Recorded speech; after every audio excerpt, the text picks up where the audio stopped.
O kanang Diyos, yun ang Ginoo nga, tanaw rugod mo sa iyong palibot. Kinsa may nagbuhat ana. Wa mangipoy mo angkon nga ako'y nagbuhat ng bulan, trabaho na ko na. Wala man. Mo na mos dagat. So daghang makahibulungan king butang. Tingnan Diyos nga. Ako'y nagbuot, ako nagibutang ali diha nga dili makasaka ang tubig, padiha ka siya. So ako ana, nini nga Ginoo nga. Sa dihang gihimo na ko na ana ba mo? So wala pa. So sinabutan na. Sumusugot sa dili na Diyos. Kaya na may Diyos, o kanang Diyos, mo na digingon nga, ako man naghimo ninyo, gibutang tamo sa nindot kay nga sitwasyon ni adto, apan ni supak man ang tao, nakasala ang tao, mo nang dunay silot na tao. Nga dili unta mamatay ninyo ng Diyos nga, ay kay kaon mo na nga kung gingon ninyo, o mukha mo patay jud mo. Ani kaon man, di patay ang tao. Pero naluwi na po ang Diyos na to, siya nga, kuman mo mamatay, ako mong banhawon. Pero sa kondisyon, duha ang atong padulngan. Munang mamili ta karon. Asa man ta. Kung gusto ta sa impierno, di hala dili na ta mosimba. Impierno naman. Kung sa imo gusto, pero magkuan gyapon ka, masapir gyapon ka. Kay kung maghimo kag binuang, na may gobyerno pang budakop nimo. Dili nga man Dios nga kanang gobyerno gitagutan ako na sila nga mo na imo dumaan mo ray mo silot. O di mo silot tar gyapon. Sumaypay, magtintarog na lang Diyod. Maning ang Diyos nga, naay langit na impyerno. Mo nga, simple naman kayo inyong buhaton. Una, muna ang bata, bunyagan. Pag magbunyag sa bata, para nga, malangit ang bata. Kung dili mabunyagan ang bata, dili mo to siya magkasusiran sa langit. Gawa sana, napagitagi itabag o ka ng salang panulundon sa mana siya na nasa Salmo Kapitulo 51 versikulo 5 sa tiyan pa lang ang bata nanay sala panunong tawag anak na nasa Salmo Kapitulo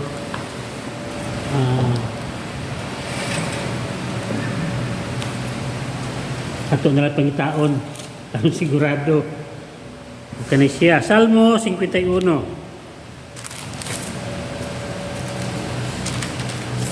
Kapitulo 51, versikulo 5. Daotan ako, sukad ako mahimugso. Og makasasala, sukad ako pinamukon. Nganong nakasala, bata pa na pamastiyan. Tawag na ito sa lampang nulundon nga nasunod na ito ni Adan ug ni Eva. Mga naingon si diha sa Roma, Kapitulo 5, versikulo 12, tungod sa maong sala, ni kuyanap ang kamatayon sa tao. Tungod sa maong sala. O tungkol kay ang bata na aman ana mga tangtangon to siya pinagi sa bunyag. Mao nga ay makasala man tao nya kay ang gingon mo sa Ginoo kung mukaon mo ni patay jud mo. Patay jud. So mo nang moagi ta kamatayon. Pero ang ingon na po sa atong Ginoo nga human mo mamatay tagaan mo og pagkabanhaw. So duha mamili mo sa duha. Sa langit ba o sa impyerno ba? Librita. Librita mo pili kung sa atong gusto. Niya sa ako na nahibalo man jud ko kay niagi man ko anang unsa kag walay Dios. Grabe mo pud kay kung kasinitian ana. Suniin ko nga Ginoo pasaylo ako una gyud ka. So naay Dios. So daghang kayo mga panghitabos kinabuhi nga ang Dios kanunay kung pakiguban ako. So mga ni panhinungdan ngano nga nagpadayon ko pagpalangad sa simbahan. Kung kay na may Diyos, mo nang, yun na po siya gipasunod na to. So, munang una, bunyagan. So, muna yung gibuhat karon. So, magbunyag. Kung halimbawa ito, nga unsa ka importante ang bunyag, magbunyag munang ato na pong pakumpirmahan. Magpakumpirma muna tayo First Communion. Yung, man sa First Communion, kumpisalo mo na yun, First Communion. Mudawata sa lawas ni Kristo. Kung nahibalot ta nga kanang lawas ni Kristo muna ipagkaon sa atong kalag, masimba kita sa kada domingo. Kaya nga atong lawas atong gipagkaon. Nya, lawas o kalag man ta. So kinahanglan kung atong giatiman ang atong lawas, ato pong atiman ang atong kalag para doble. Nya kay di man na makaugluto ng atong kalag. So sa may pagkaon na basag Bible, pagkabuntag magampo, inig ka mo dahil matulog magampo, o pagpagaling kamot nga dili mo buhat o mga daotang buhat. So di mo gimali kayo, magsalata ginagmay. So munang mga itagpasaylos Ginoo dayon na po mangita po tagtayon nga makabisag. Pero kung nakahimo gitag mortal sin, nga dinagko na gid nga sala, di gid pwede nga dili gid tagaan ginatulad panahon sa pagkumpisal sa pare o pagbiya sa maong nga sala. So sa nang dagko kandag ko ni nakapatay, mangawat og dinagko, o dagko naman na siya, nangabit, bawal man jud na, ay balumantana. So dagko naman na kay nga sala. So munang kinahanglan yun na nga ikumpisal sa pare. Di magbago. Di man po pwede nga nagkumpisal ka, di balikan ako di mo. Di na siya pwede. Kaya sa hay mong po, lami ang sala. Grabe po mo tintang ang sala. Anong nakabit-kapit? May bugman. Ano man, dayon. Nahibalo ng minyo. Paano kumumpon? So muna siya, nagadili, ginunta. Ang uban pag yung bae, ang pari pag yung unok-unokon. So munang na yung mga inana ang mga sitwasyon. So munang kanunay tanggip himangnuan. Pero mga, kita magimamili. Asa man ka, sa langit o sa impyerno. Kunya, sa part na to, kaya naman po diha, nga kung gitagaan kag tahas, yun dili ka mo trabaho sa mong tahas, paninglan ka sa Diyos, di ka matay. Na kung pamata kay balo kuno sa kay pag biyagi pag unang gusto mong ginhawa, hala na. Bota kita na mo kumunag ka na bang yung ginawa bitaw, di wala na mutro. Kapila na ko ara. Nga, doon na kayo pagkalawat ng sakiton. Pag humanggyon niya o kalawat, amo nang kita ng tubig na may ritual ana. Pag ginhawa niya kusog, wala man utro. Patay din. Tanaw ko niya. Kung naman yung ginawa utro, kung palitan, uran-uran ni doon na ang mga anak. Ang hilak naman, patay na yun. So, usay mo, magkapamlando ko nga, inanadjud ang tao. Yan siya kasimpon. Ako pong nanay, nitabo ko na, nga tubang ko niya, paano ka na, usahay, pamuto siya ka na, usahay, di siya makabati. Usahay, inigsulti na ako, matubag siya, usahay, marag mawala. Ang mutong, observar ko niya. Kalit man o ginhawag kusog. Pag wala naman mutro, wala ko nanay, patay na.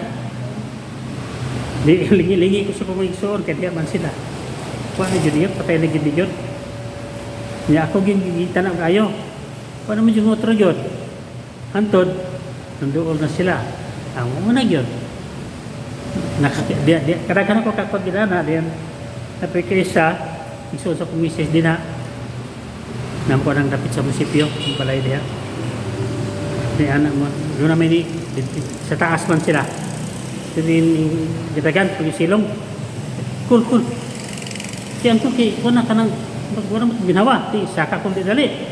Pag saka kong didali dito, side view, kitakilid mo siya. Akong gihayang. Pag hayang akong ginot dire. Mo ginawa mo siya kaysa, mana, pero di man mutro. Patay ng gitiguro na.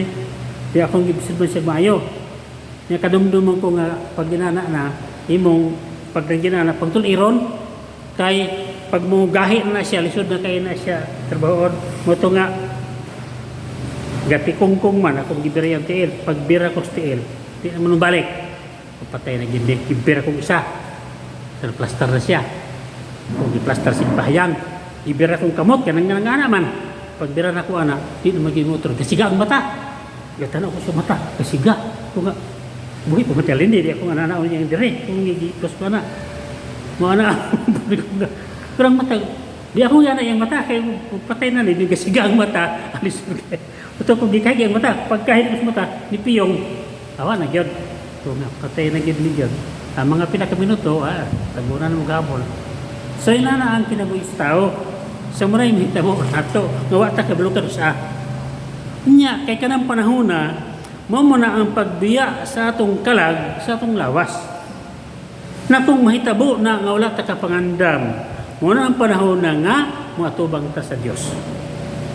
Nasa Biblia, nga diha sa Malakyas, nag-istoryahan sila. Siya nga, tabitang silingan na dato. Ito sila, nampok rin may maghimtang. Sa bahis mo ito sila. Ingon ang Diyos nga, nag-istoryahan mo na mahibalo na mo niya, inig kamatay ninyo. Magkita raon niya ta. Yan ang Diyos sana. Magkita raon niya ta, inig kamatay nato. Karon, okay ra. Pero, kung magpadayon mo ito sa pagpakasala, doon na na'y nilugdangan. Magbayad ra gihapon taana. Musangko ra gihapon na magantos taana. So mas maayo man to na kung may nato mga pagantos ginagmay, at least kung wala lang tanikamot na pagsunod sa Ginoo, ang Ginoo mutabang nato. So masulbad ra atong problema. So malik ka ng naray kasulbaran. Sa maragod na sa panahon ni Abraham. Kana si Agar, ipalayas nito sa asawa ni Abraham na mati anak, kung basahan ng Biblia.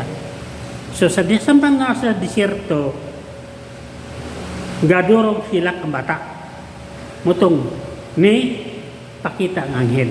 Yung anghel nga, Agar. Pati mong anak, ingon si Agar nga, nganong tom to dito siya. Ako to siyang ipalayo, dili ko makaako nga magtanaw niya nga mamatay siya sa kuhaw kay wala sa tubig. Na madisyerto, mo man magkatumog yung rest, nagkakay mga disyerto dito. Iso ng tubig. Pero kung namo sentro, pagkakaroon, sa unang panahon wala. Pero karon kung magkatumog dito, kaning mga balay-balay na anay mga pusit. Kaya nga no, kung naman, kanang namatay technology, ang dagat, ilan ang giprocess, mo'y tubig nila. Abundang tubig sa sentro. Dito ko sa Qatar sa una, dahan tubig dito. Pero sa disyerto, wala ihapon. May mga disyerto dito. So, sa anong panahon, pag maabot ka, itong disyerto, itong grabe yun kayo ang tawhaw. So, motong niingon si Agar nga, dili ko kaako nga mamatay akong anak kay wala sa tubig. Pero tungod kay ang Diyos, ang anghel na pakita nila, hindi naman siya nga, kuha imong anak. Kaya ka na imong anak, mahimo na siyang amahan sa 12 ka prinsipe. Maunang sa Saudi. Anak na ni, kaliwat na ni Agar.